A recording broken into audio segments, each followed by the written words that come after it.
making or rather the policy framework adjust to improve stability? Yeah, to start with, I think what I can say is at the initial thing, the country has proved again that our institutional structure is well geared to to face this or to meet these challenges, right? So this is the global pandemic, but still, I think our institutional structure, the institutions, the public sector mainly, has, I think, if you can remember, in 2004 we had the tsunami experience, and in a very quick time we managed to overcome that situation. Similarly, this time also, starting from the small person in the health sector, has supported this to face this epidemic or the pandemic situation. They have supported, and with the statistics, where the infected amount is about 3,000 plus, and deaths I think was about 12. So this clearly shows that our spending or our investment in the public health sector as well as the education has given us dividends. Also, now you can see all over the world, lot of lockdowns happen. We had lockdowns, but our basic activities or the economic activities, government planned well to move those forward. Especially the distribution networks worked very well.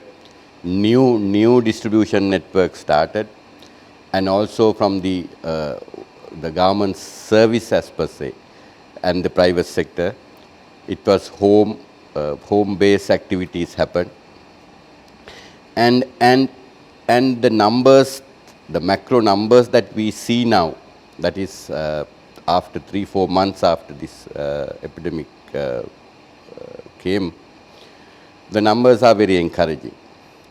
The export numbers that we see, lot to improve, but we can see the pre-COVID numbers. We have been able to come into that level. So it's a very encouraging situation. Also, definitely the economy, the growth side, there would be some impact, and that will be there in the first 2 quarters numbers that will appear. But still, what we see on the ground now, definitely the 3rd and 4th quarters will generate a healthy growth. At least my reading is these 2 quarters, 3 to 4% growth definitely it will happen, because I can see a lot of activities happening, and given we had a very slow growth, subdued growth last 3-4 years, that is 19, 18. Although we had this COVID effect, that we can in a way, I don't have the numbers yet, but still we can feel that this 3 to 4% growth will be there. Coming to the fiscal side, definitely the deficit would be high.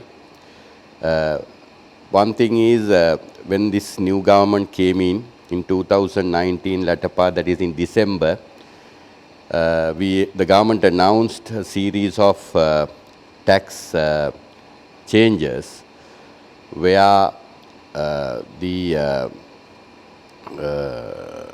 why we did this, because as I mentioned earlier, the growth for the last 3-4 years, it was subdued growth. So what we thought, the government thought, to give an impetus, one way would be to give some relief, especially to the SME sectors through tax adjustments. That we did, because if you take our tax structure, lot of taxes are there, cumbersome taxes. So simplification is one, and also some concessions or reductions were done. While certain things we did, we were conscious about the revenue impact also, but still to give this impetus, because we can have big tax rates but no revenue, right? Because no economic activity. To boost that, because if you take our economy about 60 to 70%, it's a SME sector. So the tax concessions or tax adjustments were mainly focusing the SME sector. Because we were conscious about the revenue shortfalls, revenue dip with this, that's in the immediate or the short run we will have this impact. So government was conscious about that, and government was keen to curtail the non-priority expenditures. Like government is very conscious again, very clear on this. No new buildings for government sector, no new buildings for government officers and things, and also these new purchases that we normally do will be curtailed. Ministers, when the new government comes, the normal practice is to get new vehicles. This time nothing. They have to manage with the old fleet. So thereby, it's roughly about, our estimate is roughly about 100 billion. That's about 0.6% of GDP is saved through these non-priority expenditures. So while the revenue is getting affected, we have been very conscious, the government has been very conscious to curtail the non-priority expenditures. And also government is concerned about the foreign borrowing. We have a substantial capacity built in the public investment side, especially between 2010 2015, but there are still some more gaps to be done, and we have prioritized those things. As much as possible, we are trying to avoid the foreign borrowings, or we are encouraging for these investments, for these projects, rather private investments. So thereby trying to curtail the foreign exposure also, because I will talk about the debt part also if you